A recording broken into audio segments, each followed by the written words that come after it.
ये कहानी शिव सिंह की है और उनकी पत्नी नेहा की। नेहा अपने पति की दुकान के बाहर बैठी थी, तभी कुछ दबंग आते हैं और गाली गलौज करने लगते हैं। नेहा मना करती है तो फिर जाति सूचक गालियां देती हैं, उनके पति को जाति सूचक गालियां देते हैं। लिहाजा नेहा अपने पति के साथ थाने सिरसा कलार में जाके रिपोर्ट दर्ज कराती है। तब तक कुछ गांव के संभ्रांत लोग आ जाते हैं और बीच बचाव करके समझौता करा देते हैं। 3 तारीख को यह समझौता होता है। नेहा और उनके पति अपने घर आते हैं। ठीक दूसरे दिन सुबह 8 बजे फिर से वो आते हैं और गाली गलौज की गालियां देते हैं और जान से मारने की धमकी देते हैं। जी हाँ दोस्तों, नमस्कार, मेरा नाम है कुलदीप कुमार और आज हम आपके साथ जिस घटना पे बातचीत कर रहे हैं, ये घटना सिरसा कलार थाने की है और आज हम उसी जगह पे बैठे हैं जहाँ पे ये घटना घटी थी। ये नेहा और शिव सिंह का घर है, बगल में पुलिस स्टेशन है, यहीं पे थाना है। थाने से महज चंद कदमों की दूरी पे ये पीड़ित का घर है जहाँ पे ये घटना को अंजाम दिया जाता है। आज इस घटना की सच्चाई को जानने के लिए हम पीड़ित के घर पे हैं। हम पहले शिव सिंह से बात करेंगे जिन्होंने ये तहरीर दिया है। शिव सिंह जी, आप इधर आइए। जी, क्या हुआ था शिव सिंह? ये हुआ था सर के 3 तारीख को और 9वां महीना जी, और समय 3 बजे जी, और 2023 का ये मामला है जी। तो मेरी पत्नी दुकान पर बैठी हुई थी और कुछ दबंग लोग आए, समीर खां और सनोब खोर मोहम्मद और पत्नी कल्लो बेगम और पत्नी समीर खां और आरब खां और सनोब समीर खां, ये तीनों लोग आए, मेरी पत्नी को गालियां दे रहे थे। जाति सूचक इन्होंने गालियां दी और चमड़ा वाले किया और कहा जान से मार देंगे और मारने के लिए एकदम झपटे। तो मेरी पत्नी से ये हाथापाई करने लगे तो मैंने बीच बचाव किया तो ये मुझे भी मारने लगे। इनकी औरत भी मारने लगी और इनका लड़का भी मारने लगा और तब तक मेरी औरत अंदर आई, अंदर निकल आई तो ये मेरी औरत को समीर खां भागे और मेरी औरत को पकड़ लिया, पीछे से पकड़ लिया तो खींचते हुए मेरे दुकान मेरे दरवाजे से अंदर से खींचते हुए बाहर तक ले गए। तो मेरे औरत के कपड़े फट गए तो फिर भी ये खींचते ले गए। तब तक और लोग आ गए तो उन्होंने बोले कि क्या कर रहा है, ये क्या कर रहा है। तब तक दौड़े तो उन्होंने छोड़ दिया वहीं और रोड पे खड़े हो गए और कहने लगे मारो चमड़ा वाले को, मारो मादर चौधर को, जान से मार दे भोसड़ी वाले को। तब हम लोग गए सीधे थाने। मैं अपनी पत्नी को पकड़ के ले गए, हम सीधे थाने गए। थाने में पहुंचे तो वहाँ बंद कर लिया दोनों लोगों को। मेरी पत्नी के बयान लिख लिए उन्होंने और वापस पत्नी को भेज दिया। मुझे दोनों लोगों को थाने में बंद करे रहे। तब तक और अपने गांव के थोड़े बड़े लोग आ गए, उन्होंने मिलजुल कर तफ्सिया करवा दिया। मैंने हाल में कहा मैं तफ्सिया नहीं करूँगा, उन्होंने तफ्सिया करवा दिया। फिर ये लोग सुबह 4 बजे 8 बजे सुबह फिर आ गए तो मैं लोग अंदर था, चाय नाश्ता बन रहा था। थोड़े रिश्तेदार भी थे, 2 हमारे यहाँ, एक बुआ का लड़का था और एक मेरे ससुर थे। तो चाय नाश्ता हो रहा था तब तक ये लोग अंदर आ गए, अंदर द्वारे के पास आए और अंदर घुसे आए और गाली देने लगे, जाति सूचक गालियाँ और चमड़ा फमरा वाले, और उन्होंने फिर मारपीट की।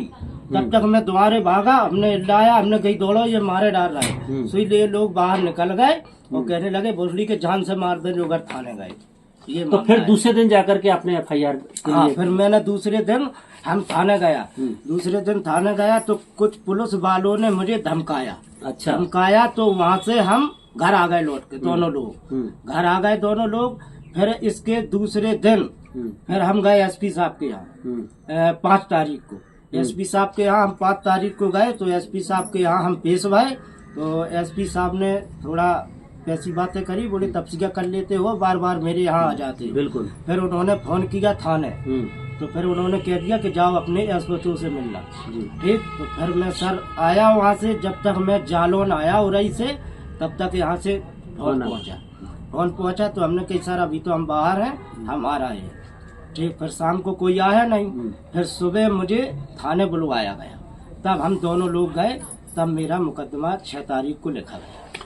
तो 3 तारीख को घटना घटती है, थाने जाते हैं, दोनों को बेड लिया जाता है, पकड़ लिया जाता है। कुछ संभ्रांत गांव के लोग आके राजीनामा करा देते हैं। 4 तारीख को फिर 8 बजे वही आरोपी आते हैं और इनको धमकी देते हैं। इनकी बीवी को पकड़ के नेहा को यहाँ से लेकर के जाते हैं फिर जाकर के ये थाने जाते हैं, लेकिन पुलिस वाले इनकी नहीं सुनते, उल्टा इनको ही धमका दिया जाता है। बेचारे फिर 4-5 तारीख को वो जिला मुख्यालय उरई जाते हैं, एसपी से गुहार लगाते हैं। एसपी साहब भी इनको हड़काते हैं कि तुम लोग समझौता कर लेते हो, और ये सही बात है, बहुत सारे लोगों को डर धमक करके समझौता करा दिया जाता है। लेकिन इन्होंने कहा शिव सिंह ने कि नहीं साहब, हमारे साथ 2 बार ऐसी घटना घटी है, हम समझौता नहीं करेंगे। तब एसपी ने सिरसाकलार एसओ को ऑर्डर किया, तब जाकर के एसओ ने इसकी एफआईआर दर्ज करी। हम नेहा से भी जानेंगे कि क्या हुआ था। नेहा, आप इधर आ जाइए या बैठे रहिए, बताइए क्या नाम है आपका? नेहा, क्या हुआ था? मैं और मेरी पत्नी, मैं और मेरे पति दुकान पर बैठे थे, दोनों लोग बच्चे वहीं खेल रहे थे और गाली देने लगे, की गाली देने लगे आकर, और मारने की धमकी देने लगे। और मैं अंदर को आया, सुबह मेरे पीछे से चले आए, मेरी मैसी ऐसी फाड़ दी, मेरे लात मारी पेट में। मेरे अभी ऑपरेशन कराया था, 15 दिन हुए थे, अभी ऑपरेशन कराए, और मेरे लात मार दी पेट में, उसी में गिर पड़ा और मुझे पकड़ कर बाहर मैसी ऐसी मेरी सब फट गई। तो आप पुलिस थाने गए तो वहाँ पे दरोगा जी से बात किया, आपने बताया ये बात? हाँ, बताया था। क्या बोले? उस दिन तो तफ्सीया हो गया था। अच्छा, फिर दूसरे दिन 8 बजे भी लोग फिर मारने की धमकी दिए थे, गाली दी थी, गंदी गंदी गाली आए के अंदर आकर सुबह। और फिर हम पति मेरे और मेरे पापा थे और बुआ का लड़का थे, सबको चाय नाश्ता करा रहे थे। फिर आ गए सवेरे के मारने की धमकी दी, और फिर लेवा गए खसीन क्या बाहर निकाल के, मारो सारे को, चमड़ा वालन को मारो, इसको सालन को। फिर निकाला मुझे बाहर, सब लोगों को, जोला गांव वाले आ गए, सब दौड़ करे। फिर मैं थाने गया, थाने वाले ने मुझको कुछ नहीं किया, बोले कि सब ऐसे ही आ जाते हैं, बहाना बना के आ जाते हैं, जाओ भाग जाओ साले, चलो जाओ अपने अपने गाय। बस मैं लोग भाग आए। तो पुलिस यहाँ पर आई आपके घर पे? नहीं, आज तक पुलिस नहीं आई? नहीं आई, इन्होंने की पुलिस नहीं आई मेरे घर पर। अच्छा, ना तो आप क्या चाहती हो इसमें? इसमें समझौता करोगे, केस लड़ोगे? नहीं, न्याय मिलना चाहिए मुझे, केस समझौता नहीं करना, समझौता नहीं करना, केस ही लड़ा। तो ये नेहा है जो बता रही है कि किस तरीके से उसको पुलिस भगाती है, उसकी सुनती नहीं है और उनको बोलती है कि आप जाइए। एक दिन चली आई, दूसरे दिन फिर घटना हुई, क्या पता उनके दिमाग में क्या चल रहा है, कुछ और भी बड़ी घटना को अंजाम दिया जा सकता था। एक महिला, वो भी दलित महिला, उसके कपड़े फाड़े गए, उसके साथ बदतमीजी करी गई। इस केस की एफआईआर दर्ज हुई है, मेरे पास उसकी कॉपी है, लेकिन उस एफआईआर में सिर्फ 323, 504, 506 और SC/ST एक्ट की धारा, जो ये एफआईआर हमारे पास है, इस एफआईआर में 323, 504, 506 और 31 दा और 31 धा के तहत मुकदमा पंजीकृत किया गया। जबकि इस केस में एक महिला को उसके कपड़े फाड़े गए, वो सेक्शन इसमें नहीं है। एक महिला के साथ मारपीट करी गई, वो सेक्शन इसमें नहीं है। एक दलित को 2 बार इनके घर पे धमकी दिया जाता है, हमला किया जाता है, वो सेक्शन नहीं है। सिर्फ गाली गलौच में इस एफआईआर को पुलिस ने, वो भी एसपी के दबाव के बाद दर्ज किया गया है। और अब तक नेहा भी बता रही है, उनके पति भी बता रहे हैं, अब तक पुलिस ने इसमें यहाँ घर पे आके कोई जांच पड़ताल नहीं करी है और आरोपी अभी भी ऐसे ही घूम रहे हैं। मैं इस केस में अभी शिव सिंह से जानना चाहेंगे कि पुलिस अभी तक नहीं आई है आपके घर में, ऐसा? जी सर, अभी नहीं आई पुलिस मेरे घर पर एक भी बार नहीं आई, अपने थाने की पुलिस एक भी नहीं आई। तो जबकि SC/ST एक्ट तो ये बोलता है कि अगर तहरीर दी गई है और ऑलरेडी पुलिस को पता है, क्योंकि पहली बार एफआईआर के लिए जब गए थे तो उनको भगा दिया गया था, दूसरी बार फिर उसी परिवार के ऊपर हमला होता है, तब फिर एफआईआर के लिए जाते हैं। इतना संगीन जुर्म होता है, 2 बार एक दलित परिवार के ऊपर, उसके बीवी बच्चे और उसके ऊपर हमला किया जाता है, उसके बावजूद पुलिस सुनती नहीं है, पुलिस कोई कार्रवाई नहीं करती और अब तक उनके घर पे जांच करने नहीं आई। जबकि घटना स्थल पे खुद जो पुलिस का जांच अधिकारी है उसको आना चाहिए, उसको देखना चाहिए, लेकिन पीड़ित कह रहा है अभी तक नहीं आए हैं। अभी क्या कार्रवाई चल रही है सुशील? क्या कार्रवाई चल रही है सर? अभी मेरे बयान नहीं हुए, अभी तक बयान नहीं, ना कोई गवाह गुजरा है, ना मेरे बयान हुए हैं। अभी 2 चार्जशीट लग गई है? चार्जशीट सर लग गई थी, लेकिन सीओ साहब ने उसे चार्जशीट बिल्कुल 2 लाख रुपए लेके चार्जशीट हमारी पूरी खराब कर दी सर। अच्छा। हाँ, 2 लाख रुपया लेके सर मेरी चार्जशीट खराब कर दी। क्या खराब कर दिया, कुछ बताएंगे? 2 मुलजुम काट दे सर, हमारे 2 मुलजुम काट दे चार्जशीट में। हाँ, और सर उन्होंने मेरी पत्नी के बयान बिल्कुल उल्टा सीधा लिख के भेज दिए है।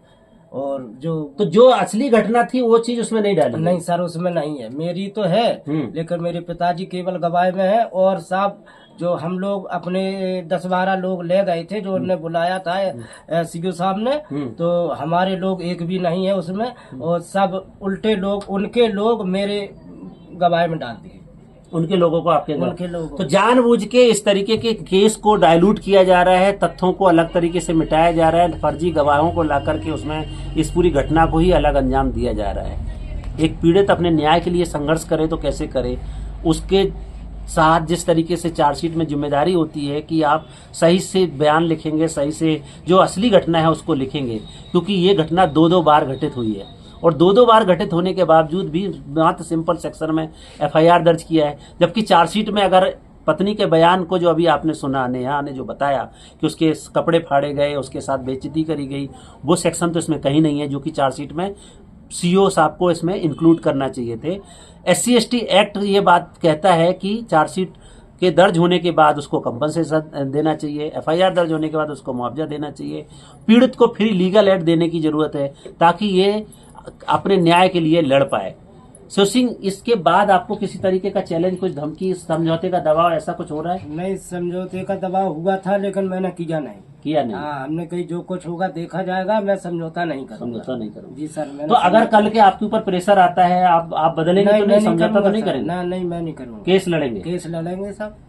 तो क्या चाहते हैं आप? हम यही चाहते हैं कि सर मैं केस, मुझे न्याय मिलना चाहिए, बस मैं यही चाहता हूँ। तो शिव सिंह एक ही बात बोल रहे हैं, हमें न्याय मिलना चाहिए। हमारे ऊपर जिन्होंने भी इस तरीके के हमारे घर में घुसकर पत्नी को और हमको मारा है, गाली गलौज किया है, हमें उनको सजा दिलानी है, हमें न्याय चाहिए, क्योंकि हमारी बेइज्जती किया गया, हमारा अपमान किया गया, हमारे अपमान का ये हमें बदला लेना है और हम इसको कानूनी तरीके से अपील करते हैं समस्त जिम्मेदार अधिकारियों से, पुलिस प्रशासन से, कोर्ट कि हमें न्याय दे, ताकि हम अपने गांव में एक इज्जत और सम्मान के साथ अपनी जिंदगी जी सकें और सम्मानपूर्ण न्याय पा सकें।